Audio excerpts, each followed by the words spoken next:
This week you've been looking at US oil, Joel. If we look at the chart, Mark, I think that there's a natural inclination for people to be wanting to look for a bottom in oil after such a beatdown. But the chart is showing the possibility that needs to be considered for deeper setbacks in the price of oil.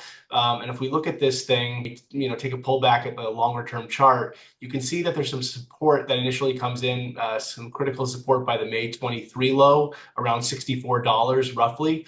And then there's some more support going back to August 21, which comes in around 62 roughly. So we're thinking that the market could still gravitate down towards that longer term support in the 62 to 64 area. Before then, there is a compelling case to be made for a potential reversal. And then what events do you see on the calendar having the biggest impact next week? Well, with oil, inventories are always going to be something that you want to pay attention to. So any updates around inventories, but perhaps right now, more importantly, oil very tied to global growth outlook and any big kind of first tier data. So when it comes to next week, I would be paying attention to, there's some Chinese inflation data out. And then, of course, we have some U.S. inflation data out.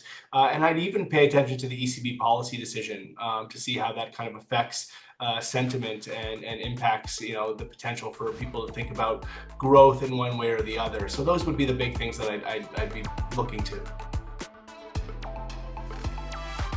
Import the Black Bull Markets calendar to your email to receive alerts about upcoming economic events in your inbox, enabling you to plan your positions in advance and seize trading opportunities. Follow the link in the description to get started.